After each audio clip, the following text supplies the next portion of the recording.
Política, sociedad, análisis, economía y más contenidos en Opiniones Encontradas. Muy buenos días para todas y todos. Gracias a la audiencia de Contagio Radio, Canal 2, Cabilando, Desde Abajo y Desinformémonos por acompañarnos una vez más en este nuevo programa de la Alianza de Medios Independientes AMI. Saludo a Grecia Hurtado de Canal 2, a Eyman Nupan de Cabilando y a Felipe Martínez desde Abajo. Ya hace varios meses la Organización de Naciones Unidas alertó sobre la crisis climática que vivimos en la actualidad, no solo en Latinoamérica, sino en todo el mundo. ¿Qué podemos decir de esto, Eyman? Ustedes que desde Cabilando ya han hecho un trabajo de estos temas.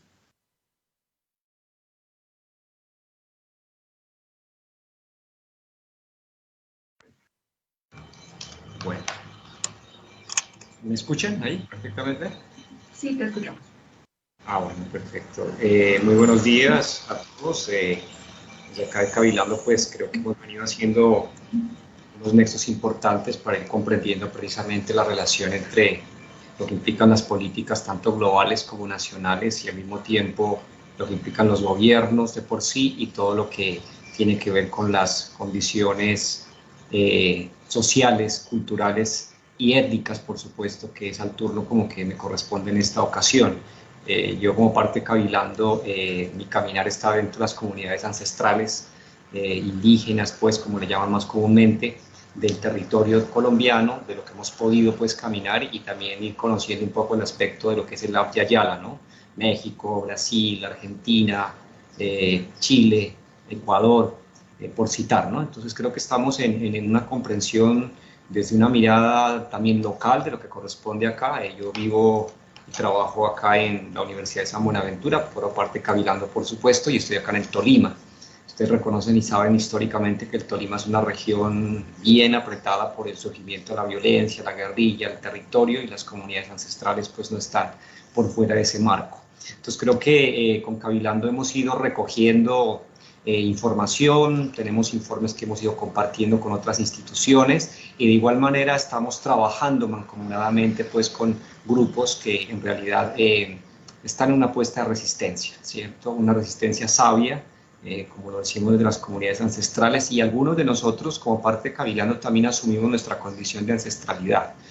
Si bien, digamos, partimos de un principio académico, nos hemos ido vinculando a procesos de resistencia, tanto locales como podríamos decir lo que pasa con las familias que están afectadas por el desarrollo de Medellín, como también lo que pasaría acá en el Tolima directamente con las comunidades y líderes que son asesinados precisamente por ocasión de lo que implicaría la violencia, que es la violencia de la tierra, por la tierra, ¿no? Es una tesis que vale la pena tener en consideración y que por supuesto las políticas no están de por más alineadas bajo esos parámetros del establecimiento. Yo creo que, si me permiten más adelante ir citando otros aspectos que hemos estado trabajando, pues les estaré comentando como con más detalle esa mirada que estamos teniendo desde ese lugar. Bueno.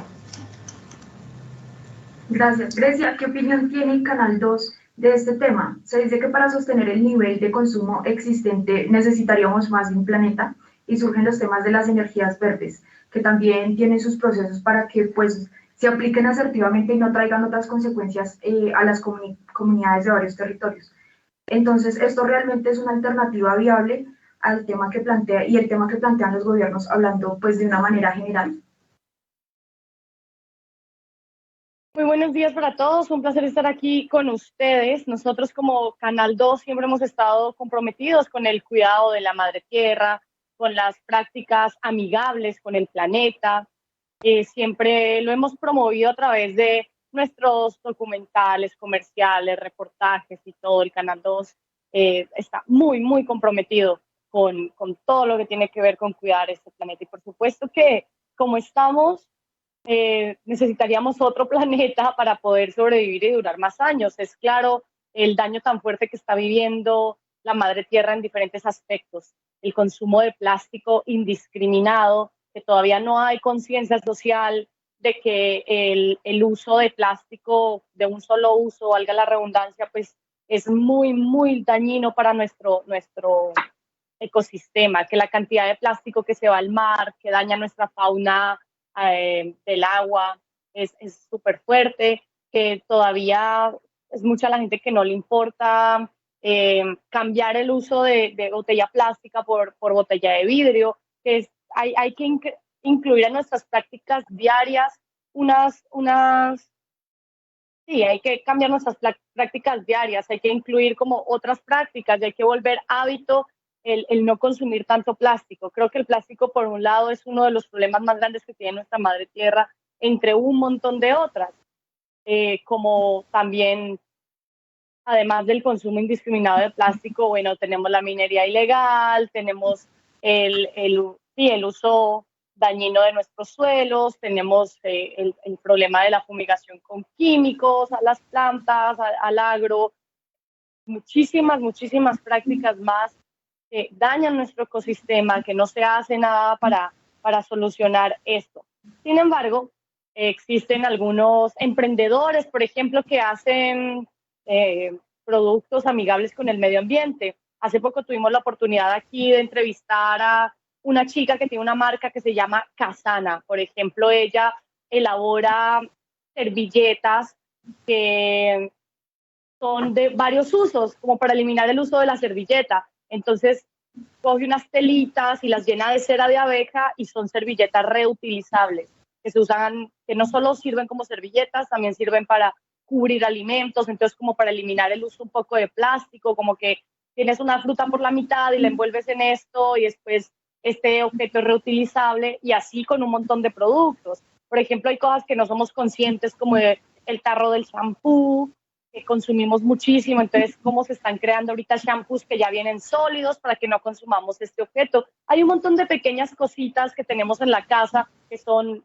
muy dañinas con nuestro medio ambiente, y aquí desde diferentes espacios en el Canal 2 tratamos de concientizar a la gente de que hay que eliminar de nuestras vidas el uso de plástico que solo sirve para una vez, como el pitillo, como la botellita de agua, entre otros, ¿no? Entonces el Canal 2 siempre ha estado comprometido con esas prácticas amigables con el medio ambiente, y creemos profundamente en que si no nos concientizamos de esto, que si no cambiamos nuestras prácticas diarias, dentro de muy poquito no vamos a tener agua dulce, el aire no va a ser puro, cada vez nuestros productos van a tener más químicos, y esto a largo plazo pues va a hacer más afectaciones a la salud, vamos a tener más enfermedades, y en algún momento tal vez nos vamos a quedar sin agua, bueno, muy seguramente, y bueno, hay que ver como qué cosas podemos hacer para cambiar esto desde nuestros territorios, desde la urbe también, cómo se crean unas políticas públicas, cómo se crea una reglamentación que ayude a que el uso de plástico disminuya,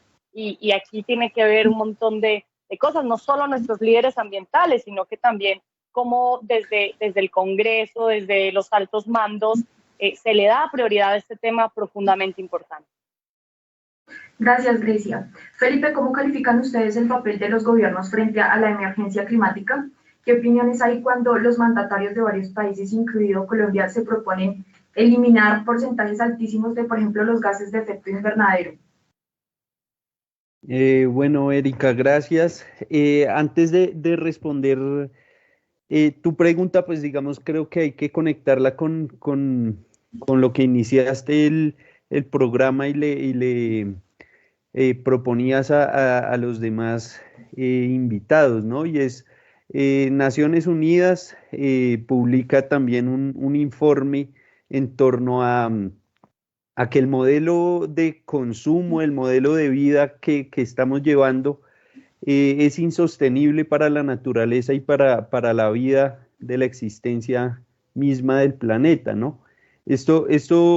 Además de esto, viene pues una discusión que nosotros hemos venido casi siempre planteando en nuestro medio, y es pues el modelo actual que habitamos, el modelo en el que nos encontramos, que es el sistema capitalista, pues es un modelo que atenta esencialmente contra la vida y estructuralmente contra la vida. Digamos, diferimos con lo que planteaba ahorita Gracie del Canal 2, digamos en un tema puntual, y es que no creemos que esto sea un tema de culpa de la sociedad únicamente, del consumo individual de cada persona, sino que esto también responde a un modelo estructural de producción, de consumo sin límites, digamos que va generando esa acumulación de desechos y de basuras a nivel mundial. El uso de energías fósiles como el petróleo, y todas las implicaciones del modelo que busca profundizar estos ejercicios de explotación contra la naturaleza, pues atentan contra la vida y empiezan a generar estos gases de efecto invernadero. Digamos, en Colombia vienen planteando el tema de empezar a implementar el fracking como última opción para seguir teniendo una economía por lo menos que no entre en una quiebra absoluta, sino que se logre mantener a partir de la explotación de la naturaleza. Entonces vemos que básicamente esto es un tema de un modelo económico en el que nos encontramos a nivel mundial, en el que Colombia hace parte de ese modelo y sigue todos los lineamientos económicos y políticos que el modelo necesita, en donde la acumulación de la riqueza pues se va concentrando en manos de unas minorías, mientras que las mayorías pues se ven entrando cada vez en la pobreza, ¿no? Ahí mismo, digamos, vemos que pues las economías se sostienen a partir de esta explotación de la naturaleza y pues los habitantes en donde están esos recursos principalmente son los habitantes de la ruralidad.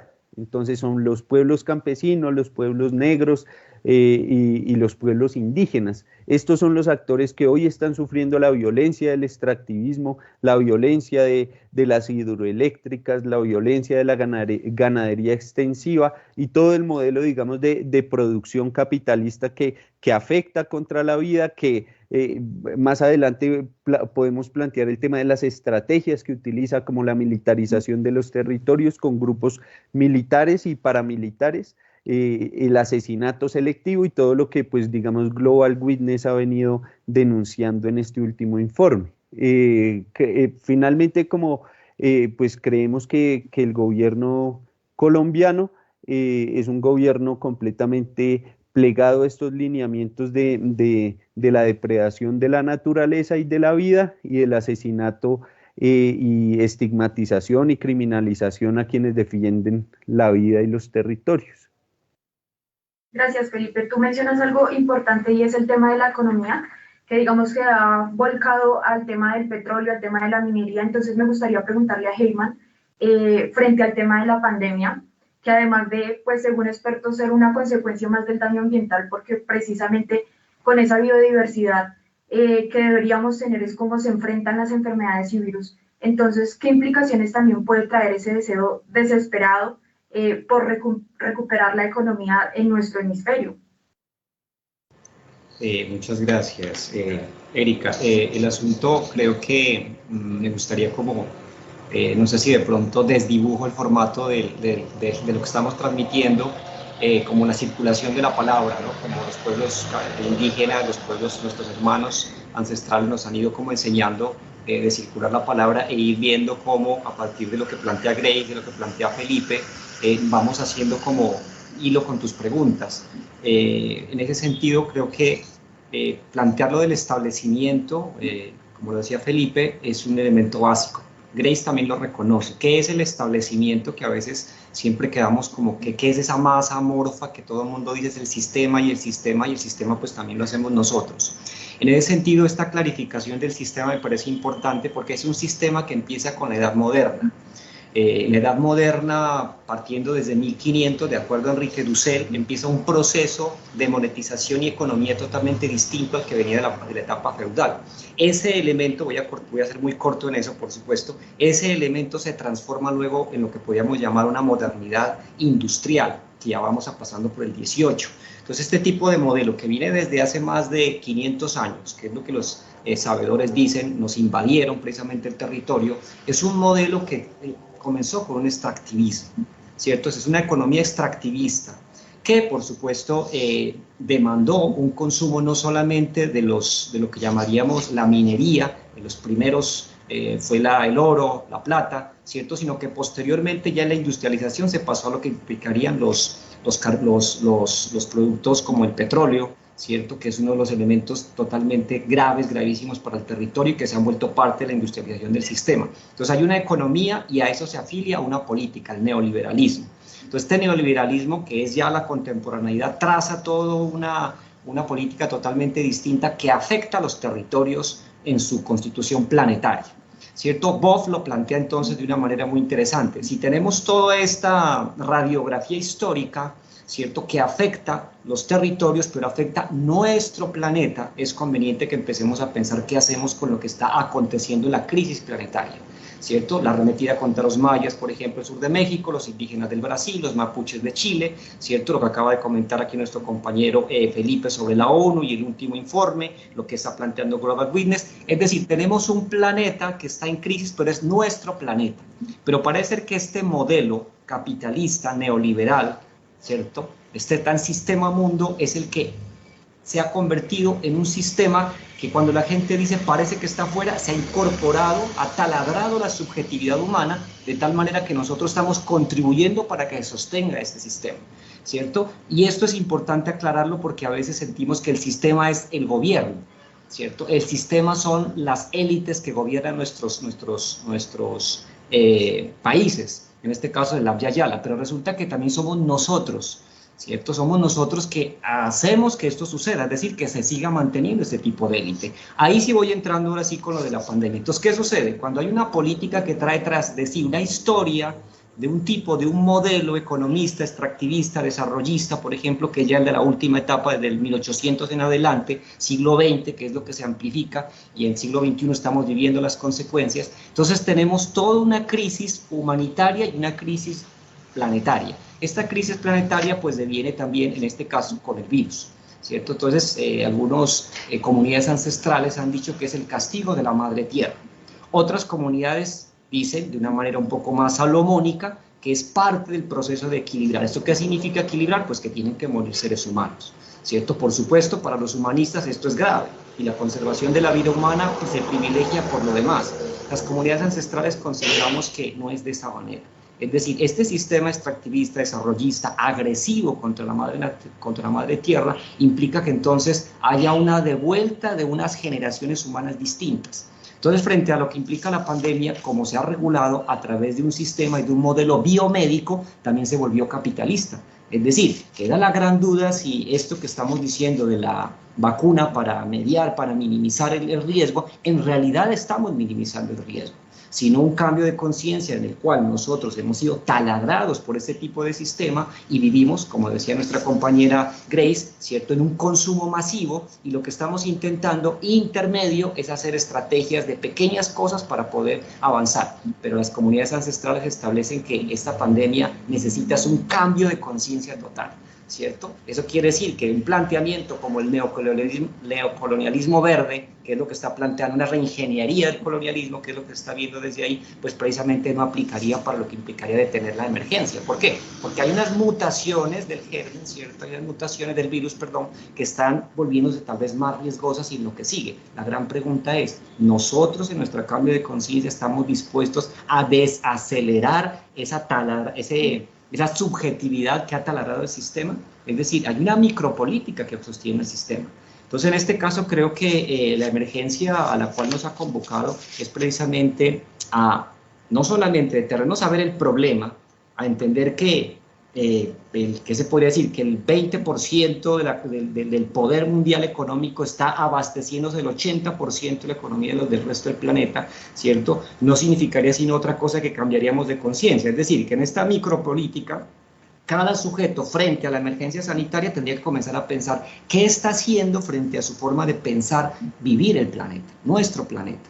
Y las comunidades ancestrales, por supuesto, nos están poniendo todas las enseñanzas dispuestas. La gran pregunta es, ¿seremos capaces de desacelerar? ¿Seremos capaces de respetar la tierra? ¿Seremos capaces de pensar y consumir cada vez menos lo que implicaría los hidrocarburos? ¿Seremos capaces de tener todo esto? ¿Seremos capaces de pensar sociocéntricamente? ¿Seremos capaces de llegar a un ecocentrismo donde la naturaleza sea nuestro planeta uno de los elementos estratégicos importantes? ¿Cierto? Esto lo que nos traza es precisamente una cosmoexistencia diferente. Y esto las comunidades ancestrales precisamente presentan frente a este tipo de establecimiento históricamente instalado y colonizante en el Alba Yala, pues una emergencia total. Así que la emergencia sanitaria es, podríamos decir, un detonante más de los muchos que hay frente a un aspecto que debemos repensar precisamente, qué seguimos haciendo con nuestro planeta, con la madre tierra, la Pachamama. Grecia, hace un momento usted mencionaba el tema de los plásticos de un solo uso y creo que uno de los grandes problemas que también deja esta pandemia es el uso de esos elementos de protección como el tapabocas que ahora pues están llegando a los mares, están pues envenenando digamos que a los animales.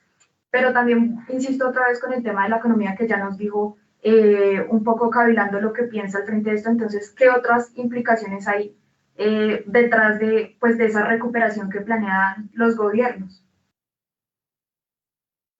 Bueno, claramente nuestro gobierno no es que sea el más amigable con la madre tierra, tristemente le da más relevancia a otros temas o por ahí hace alguna acción mínima como para decir que está cumpliéndole a la madre tierra, pero en el fondo todos sabemos que no es así, que nuestros territorios están muy olvidados por el gobierno y que mucho más las prácticas que tenemos. Sí hay que tener presente que tenemos que cambiar cada uno de nosotros en nuestras prácticas diarias para aportar un granito de arena a la madre tierra, pero si no contamos también con el apoyo de nuestro gobierno creando políticas públicas y una legislación que aporte a esto, pues tampoco va a suceder, porque los que tenemos conciencia ambiental siempre seremos muy poquitos, siempre será la gente que, será más la gente que quiere consumir plástico indiscriminadamente sin importarle esto qué consecuencias tenga. Claramente con el uso del tapabocas se incrementó esto, vemos tapabocas por todas partes, el mar lleno de tapabocas, los tapabocas los venden envueltos en una bolsita plástica, entonces el incremento que ha traído también el tapabocas al consumo de plástico es muy fuerte. Y además que muchos de los tapabocas son de tela, tengamos presente que la segunda industria más contaminante del mundo es la industria textil, entonces con el tapabocas esto se puso de locura porque nadie es muy consciente de dónde desechar el tapabocas, sino que va a la basura o está por ahí en el piso y ya lo hemos visto ocasionando daños en nuestros mares. Entonces, ¿cómo creamos conciencia ambiental con esto? ¿No? Por un lado, ser más conscientes de a dónde va a parar todo lo que uso, todo lo que consumo, ¿no? Tener un conciencia de nuestro consumo diario y ver la forma, claro, de hacer presión al gobierno para que cree políticas como definitivamente no se vendan bolsas en los supermercados, pero que la gente pueda más acceder fácilmente, de manera más económica, a bolsas que sean reutilizables, que no precisamente sean telas muy difíciles de degradarse. ¿Sí? Hay, por ejemplo, una práctica que tenemos todos en Colombia y en el mundo frente al tema del vestuario. Como les mencionaba, el vestuario, la industria textil es de los contaminantes más fuertes del mundo, el segundo más fuerte, y el uso indiscriminado de ropa y la compra indiscriminada de ropa en el mundo pues es terrible, es fuerte, es dolorosa, mientras que, no sé, es tan fácil acostumbrarse un poco también a darle vida a estos lugares donde se venden cosas de segunda mano, que la mayoría de esas cosas muchas veces son usadas por una persona una vez y no sé, bueno, la gente por el asco o por pensamientos muy consumistas, pues no hace uso de esto, ¿no? Entonces, qué chévere sería como de pronto también a través de los medios de comunicación empezar a meterle el chivo a la gente. No tiene nada de malo usar ropa de segunda, no tiene nada de malo tratar de conseguir tapabocas reutilizables, mantenerlos en los bolsillos. A mí me ha pasado una cantidad de veces que estoy ya fuera del centro comercial y tengo que hacer una vuelta súper urgente y se me quedó el tapabocas, me tocó comprar una y me da un dolor saber que viene envuelto en una bolsa plástica. Entonces, por un lado, como nosotros mismos generar un cambio y ver cómo hacemos presión a través de los medios de comunicación, de nuestros medios, que claramente tienen un sentido ambiental fuerte, que son amigables con el medio ambiente, ver cómo promovemos comerciales, reportajes, nos ponemos más fuertes y más presentes en las redes sociales, sobre todo con el tema, que mucha gente no lo tiene presente y que lo necesitamos porque es vital. Si nosotros mismos no empezamos a generar un cambio, mucho menos la gente allá de los altos gobiernos o las altas sociedades que en general son más consumistas y y que no les interesa pues el daño ambiental, que seguramente cuando el planeta se muera pues tendrán para comprarse una nave e irse a otro planeta. Bueno, no, esto es una broma, pero sí creo que tenemos que empezar a cambiar nosotros y como comunicadores que somos, ver cómo desde nuestros medios también le aportamos un poquito al tema, le damos la importancia que tiene, hablamos con expertos porque lo hay, una cantidad de expertos que saben cómo minimizar el plástico que consumimos y nada, cada día que vamos a comprar algo, preguntarnos, ¿esto a dónde va a ir a parar después de que ya no lo use? Creo que esa es una reflexión que debemos hacer todos como seres humanos. Como ustedes decían, hace ya unos días la organización Global Witness presentó su informe anual, la última línea de defensa, que habla sobre pues, los asesinatos de líderes y lideresas sociales en el mundo pues, en el año 2020. En este informe notamos varias cosas, entre ellas que América Latina es el epicentro de este tipo de agresiones, con 165 casos de 227 registrados. Colombia ocupó nuevamente el primer lugar de estos asesinatos con 65 casos. Entonces vamos a hacer una pequeña pausa y vamos a proyectar uno de los videos de la organización que resume un poco el informe.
Felipe, gran parte de los líderes asesinados tienen relación con las luchas ambientales de la Amazonía. ¿Qué podemos decir de estas cifras y de la relación entre los gobiernos latinoamericanos y las empresas, sobre todo en gran parte de los casos extranjeras?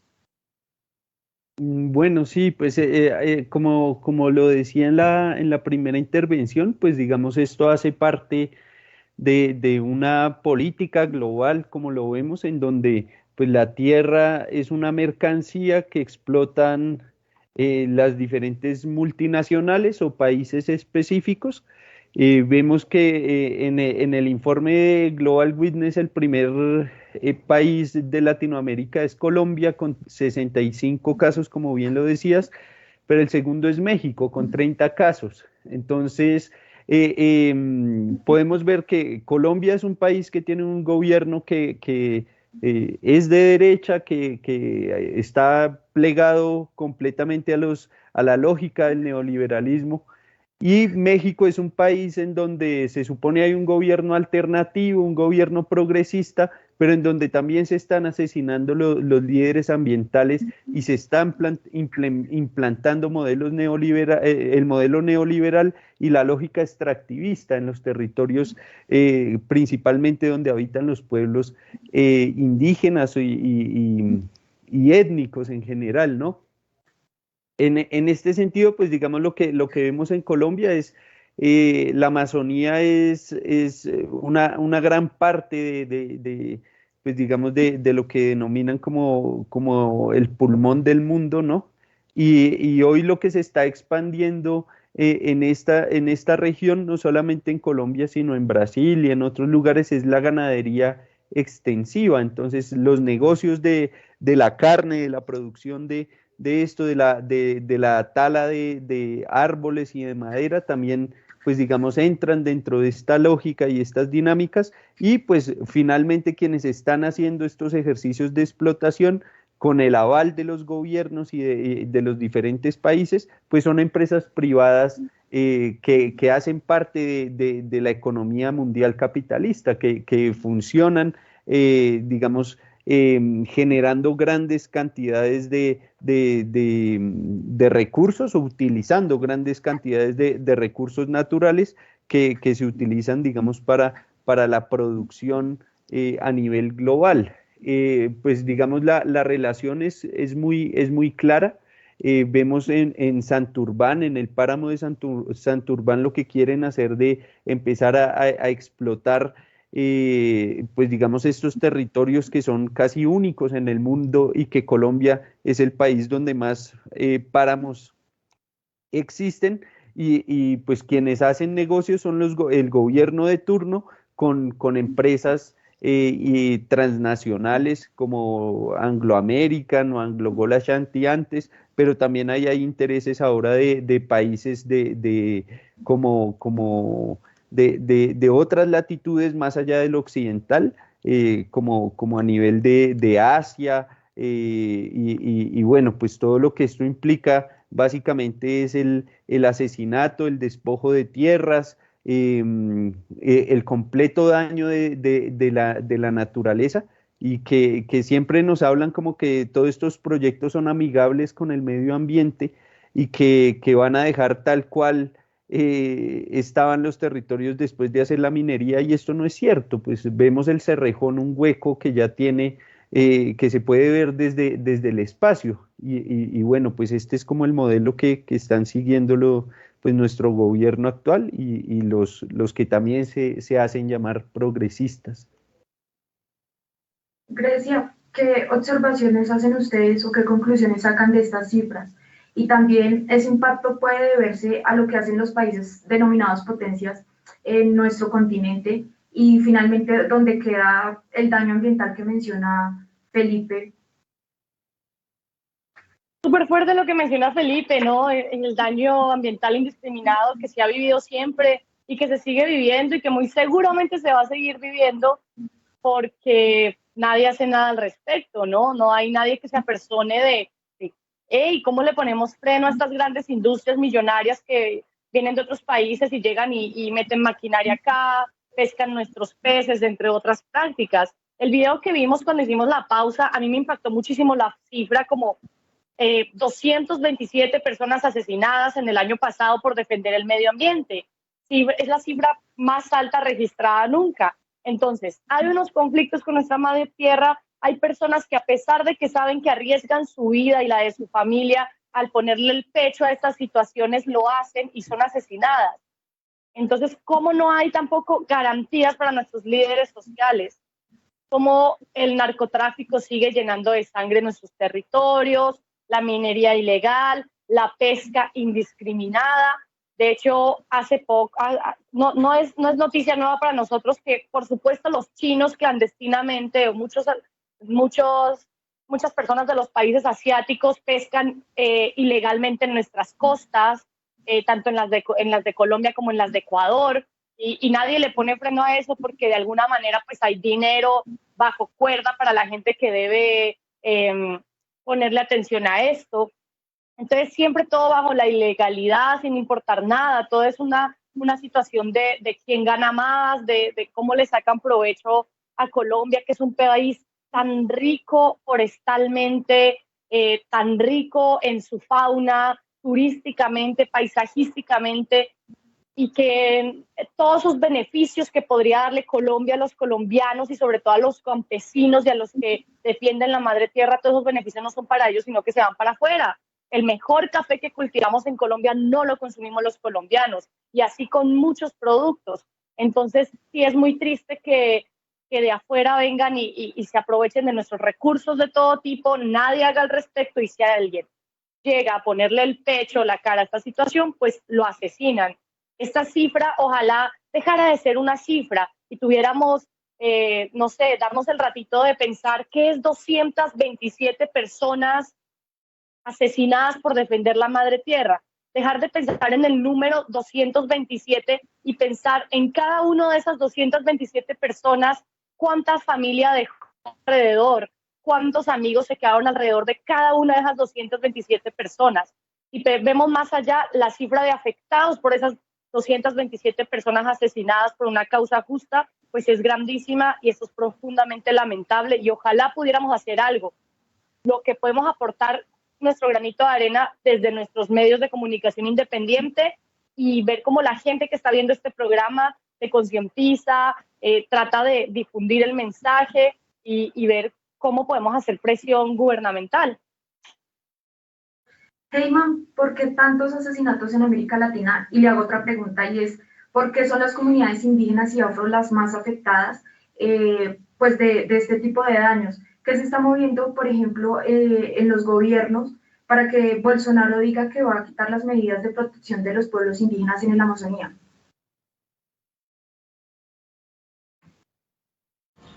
Bueno, hay un aspecto que creo que es importante detallar frente a lo que está pasando y el por qué las muertes de nuestros hermanos, ¿no? De nuestros hermanos ancestrales, y bien sea indígenas, como les llaman, o negritudes, afrodescendientes, son las más afectadas. Resulta que acontece que la tesis que hace un momento les planteaba de por dónde empieza la guerra, la violencia, desde hace 500 años es la tierra, ¿no es cierto? Entonces la tierra es parte fundamental hoy en día, en pleno siglo XXI, para lo que ha venido recabando el capitalismo. Entonces, ¿por qué? Porque en este caso, como el capitalismo es global, se ha globalizado, este capitalismo agresivo, sucede y acontece que los territorios están precisamente en las selvas, están en territorios que están totalmente con una vitalidad impresionante. La Amazonía es un ejemplo de ello. Se está hablando que es el pulmón del mundo. Y sin embargo, los negocios de ganadería, los negocios de ampliación y extracción de madera y etcétera, está implicando dentro de un territorio que es totalmente ancestral, ¿cierto? Y cuando uno plantea esta consideración de por qué son las comunidades ancestrales, porque tienen una forma de vivir distinta. Hay gente que por supuesto tiene sus reparos contra las comunidades ancestrales, porque hay comunidades... ¿Puedes por favor activar la cámara? La tengo activada, lo que pasa es que parece que tenemos mala señal. Listo, gracias. Está activada la cámara. Entonces la cuestión aquí de por qué está pasando esto con nuestros hermanos y nuestras hermanas es precisamente porque hay una protección de un territorio distinta a como las políticas y la economía, o por lo menos esta economía extractivista, está estableciendo. Entonces, claro, cualquier interés que esté por desarrollar empresas, extraer recursos de la naturaleza, por supuesto que esos recursos, esos bienes naturales, precisamente se encuentran allí en ese territorio. ¿Qué es lo que pasa allí en este caso? Como hay toda una oposición, ¿sí?, de las comunidades ancestrales, terminamos precisamente afectados. Mire, para contarle la noticia, en estos días se estaban reuniendo comunidades Pijao del sur del Tolima esperando al ministro del Interior. ¿Para qué? Para solucionar la empresa Jocol, que siempre ya tiene unas concesiones, pero no ha podido por consulta previa ingresar a continuar con sus procesos de explotación petrolera. Entonces, ¿qué sucede ahí? No se pudo arreglar nada, porque lo que está pretendiendo Jocol precisamente es una multinacional que quiere seguir extrayendo el petróleo a costa de todo lo que ya ha venido haciendo en el sur del Tolima. ¿Qué es lo que está pasando? Está dejando una zona desértica, sin agua, ¿cierto? Entonces, ¿qué es lo que sucede en ese tipo de casos? Las personas, los líderes indígenas están siendo amenazados por grupos paramilitares. El paramilitarismo, desde que ingresó este gobierno, por cierto, valga que apuntemos a este gobierno, el paramilitarismo se revitalizó aquí en el Tolima. Y no solamente pasó en el Tolima, pasó en el Cauca, pasó también en lo que tiene que ver todo lo que es el río Magdalena. ¿Eso qué quiere decir? Esta reactivación del paramilitarismo está amarrada al interés de la tierra, del territorio. Entonces, ¿contra quién tiene que amenazar? Con las comunidades ancestrales que en su lucha por la autonomía, precisamente por vivir una vida armónica con el territorio, pues esto no le interesa a los aparatos desarrollistas, y por eso mismo el hecho de que los paramilitares hayan retornado, las llamadas águilas negras, comilla, que nadie sabe quiénes son las águilas negras, pues recorren todo el territorio colombiano para el caso. Lo mismo pasa en México, lo mismo está pasando con los mapuche en Argentina. Sabemos que en Argentina, lo que está pasando en Argentina no es un asunto de los mapuches solo por un territorio, es que hay unas multinacionales, hay unos poderes bien impresionantes que nadie se puede imaginar, que allá hay una serie de recursos estratégicos, recursos naturales, que están muy interesados estos poderes globales para poder. Entonces, ¿qué necesitan? Acabar con los mapuches, ¿cierto? Entonces hay una estrategia global que precisamente está acabando con nuestras comunidades, porque nuestras comunidades no tienen la pretensión desarrollista, ¿cierto?, de explotar precisamente sus territorios. ¿Qué prevalece? El agua, los alimentos, la autonomía alimentaria y precisamente un modo de vida, llamaríamos equilibrado, menos del tener, ¿cierto? Más de poder sostener esa armonización, y es lo que precisamente deviene con la muerte de nuestros líderes, en este caso en Colombia, por no citar también lo que está pasando en todo lo que es el Lambda Yala. Grecia, el acuerdo de Escazú, que es una de las soluciones planteadas, ¿debería ser ratificado por todos los países latinos y del Caribe o porque el gobierno le ha puesto tantos peros? Bueno, tenemos un gobierno que, como mencioné anteriormente, pues no le da tanta importancia a los temas ambientales. En pantalla sí, dice que sí, pero a la hora nos damos cuenta de que no es así, de que él podrá mostrar que sí, que le está apostando a un montón de proyectos para mejorar nuestra madre tierra y nuestra agua y nuestro turismo, pero todo en el fondo es una mentira. Entonces, claro, como aquí hay un montón de negocios por debajo muy importantes que favorecen a los gobiernos y a las familias que lideran este país, pues entonces no le interesa hacer acuerdos de ningún tipo que beneficien a la madre tierra.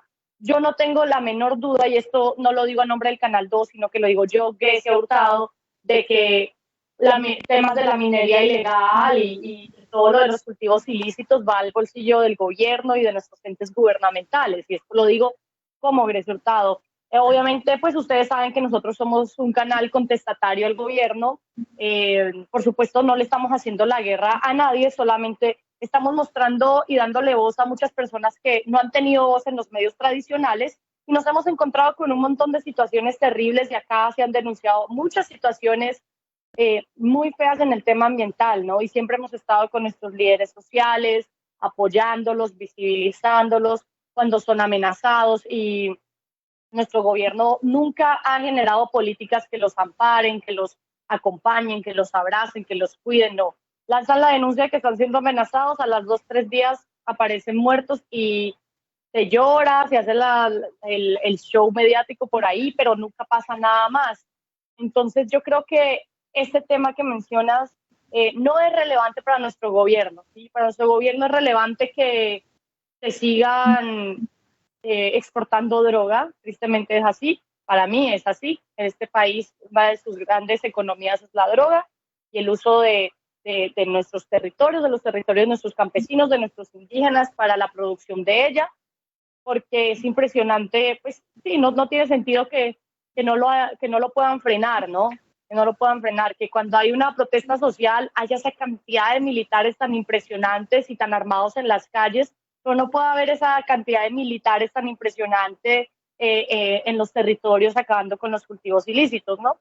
Es muy claro y es ante los ojos de todos que las prioridades de este país son todas menos hacer alianzas por fuera para mitigar los daños ambientales. Felipe, sus opiniones frente al por qué, si Escazú es un modelo que se ha pensado pues para América Latina y el Caribe, son tan pocos los países que se han acogido a él. Usted también conoce la situación actual acá en Colombia, que algunos congresistas están buscando esa aprobación por medio de acciones frente al Congreso.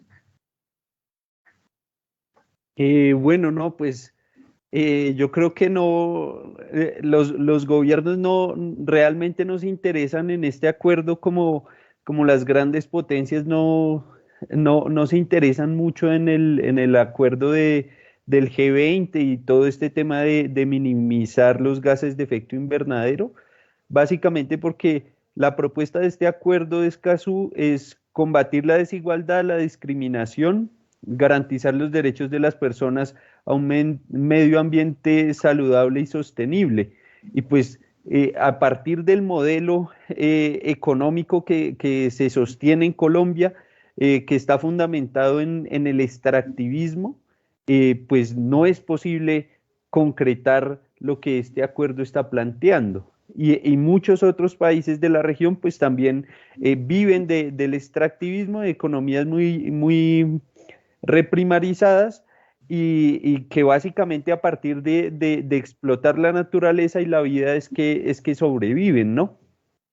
Asimismo, digamos, vemos que cada vez más son los nuevos minerales que están empezando a explotar de la tierra, cada vez más tecnificados, como el coltán o el níquel, que son básicamente materias que sirven para la exploración espacial. Digamos, Elon Musk, que es uno de los empresarios que ya tiene una empresa privada que se llama SpaceX y que ya están lanzando cohetes al espacio, legitimó el golpe de Estado a Bolivia, básicamente porque en Bolivia está la mayor cantidad de recursos necesarios para seguir haciendo proyectos espaciales. Y en Colombia, pues digamos, la dinámica sigue siendo la misma, en donde ya no solamente se explota oro, plata, cobre, sino que ya están empezando a explotar el níquel y otros recursos que están en la naturaleza, y pues que básicamente la explotación de estos recursos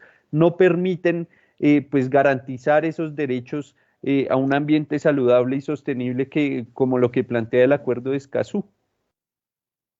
Heyman, las comunidades en el caso colombiano tienen varias particularidades. El caso de la consulta previa, el caso que mencionaba Grecia del tema de las drogas.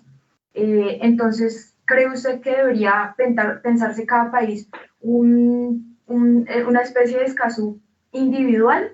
¿O este está bien, este sí realmente está cubriendo todo el territorio de América Latina?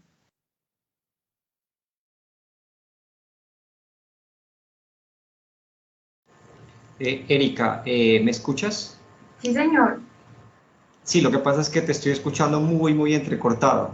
Yo estoy desde cable, yo no estoy con Wi-Fi, sino con cable, así que yo creo que es como que la señal de la que me está transmitiendo de ahí hacia acá, no sé, pero está muy entrecortado. Tengo la pantalla quieta, a todos los veo quietos, congelados, y yo estoy con la cámara abierta, entonces no sé qué pasa acá con la transmisión, entonces no alcancé a escucharte la pregunta. Bueno, creo que los demás me escuchan bien, no sé. Pero entonces, hablamos de unas particularidades en cada territorio, en el caso de Colombia, de la consulta previa, del tema que mencionaba Grecia de la legalización de las drogas o pues del el comercio que implica el tema de las drogas.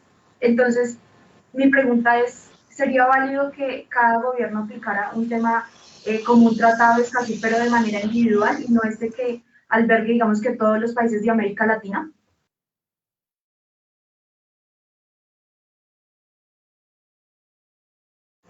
Erika, qué pena de pronto a la pregunta, pero logré captar y pescar y no logro distinguir. No sé si de pronto Grace o Felipe puedan de pronto responder, porque la verdad es que no te alcanzo a escuchar muy bien. Si me la puedes escribir sería bueno, porque sé que me están escuchando bien.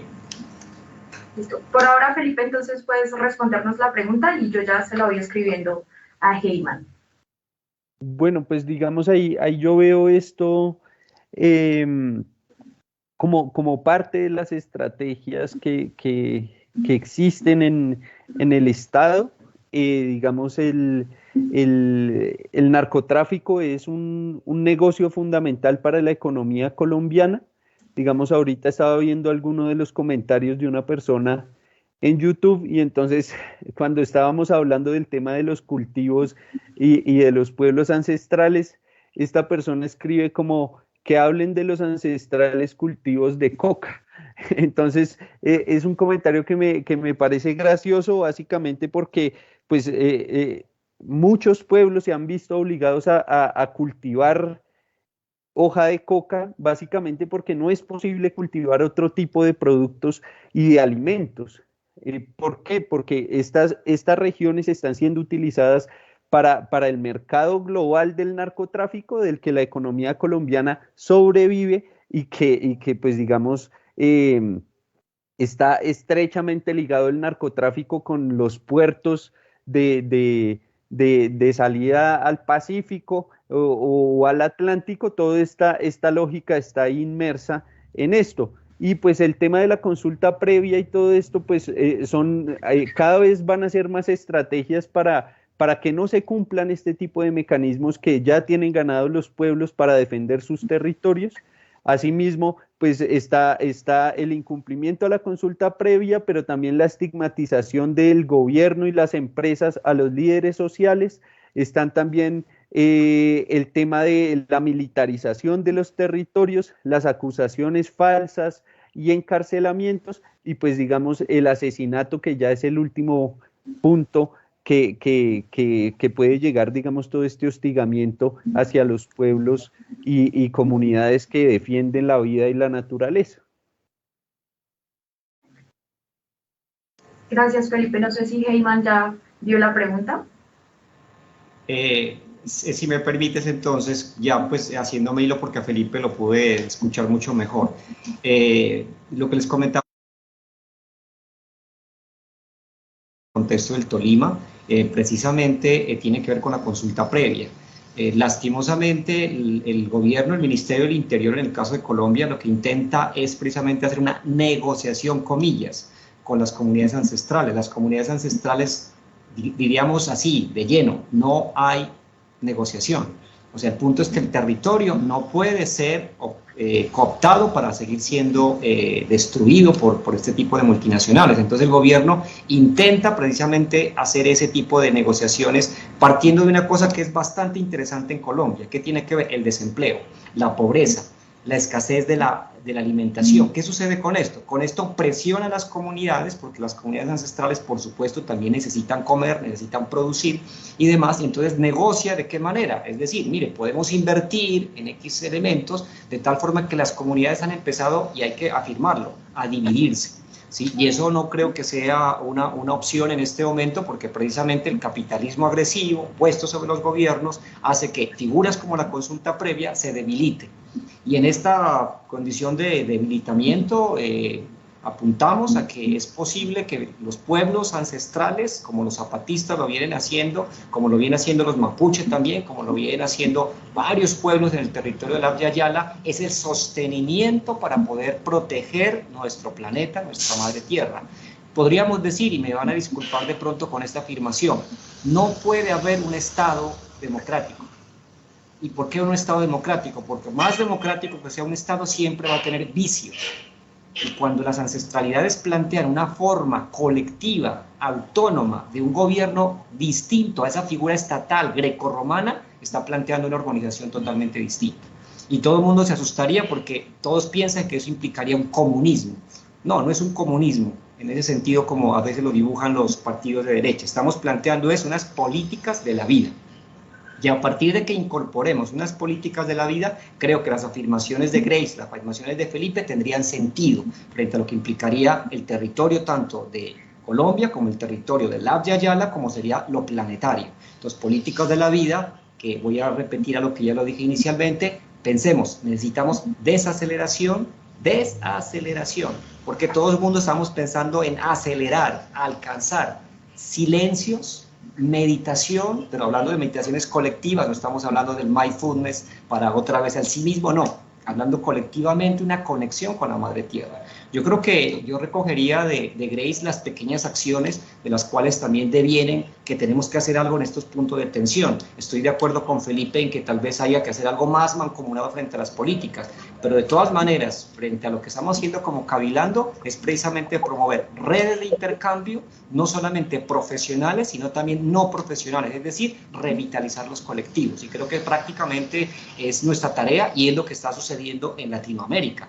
Que vaya el progresismo a comenzar a subir frente a los gobiernos es importante, pero vamos a ver qué tipo de progresismo es el que estamos planteando. Ojo con eso, porque la industrialización también podría en riesgo, que fue lo que le pasó a Evo Morales en Bolivia. Evo Morales, de cierta manera, tiene un punto crítico en las comunidades ancestrales, y aunque volvió otra vez de turno el gobierno de él, por debajo no dejan de haber comunidades ancestrales que no están muy de acuerdo con el planteamiento de industrializar Bolivia.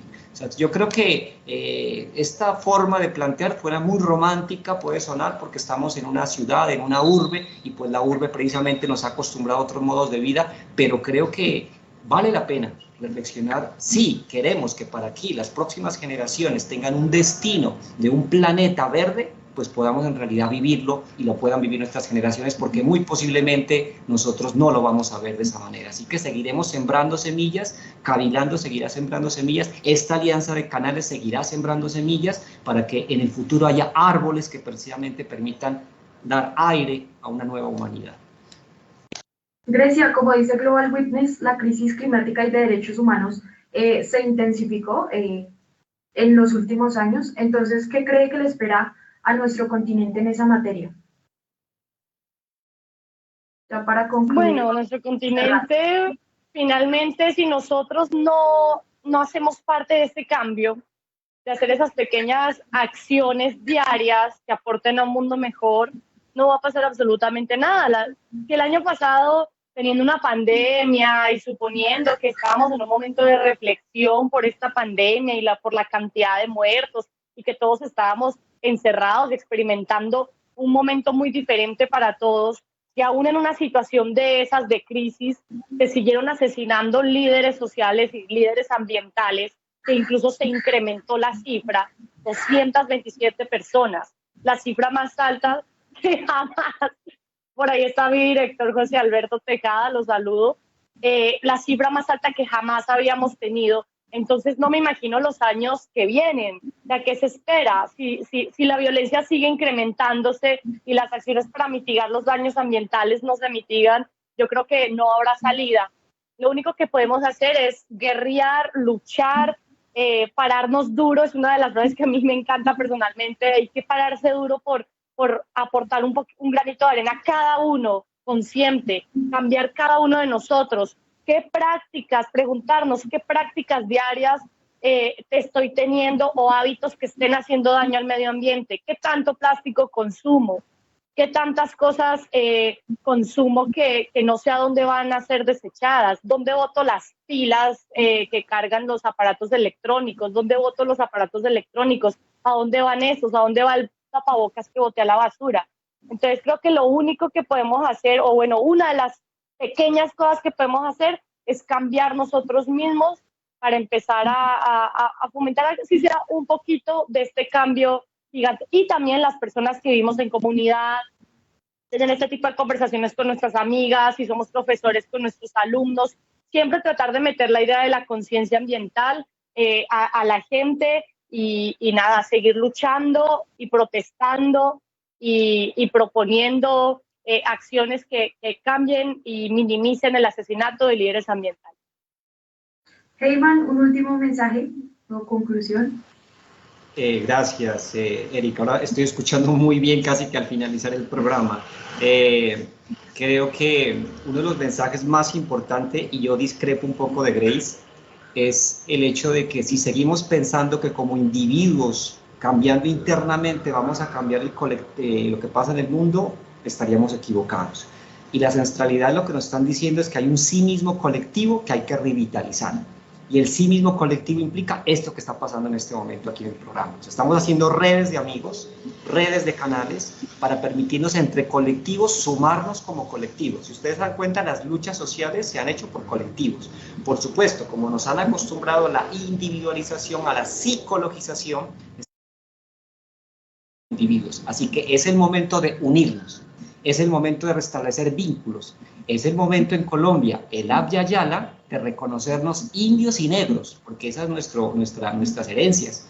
El que se considere mestizo dejando de ser indio está señalando al otro como si no fuera. Nuestras raíces como colombianos, más o menos de acuerdo al tez, color de piel, sí o no, somos indígenas, somos negros, somos hispanos también. Entonces yo creo que esa sería la recomendación, de comenzar a pensar que como grupos, como colectivos, asumiendo una posición totalmente de acuerdo con Grace Vuelta, con la parte de las resistencias sabias, las resistencias amorosas, fraternas, creo que vamos a tener un destino distinto para nuestras próximas generaciones, creería yo. En este momento, luchando. Muchas gracias. Gracias, Heyman. Felipe, ¿una conclusión final? No, yo me pego mucho al comentario de Heyman. Creo que la única manera, perdón, de salir de esta crisis será a partir de lo colectivo.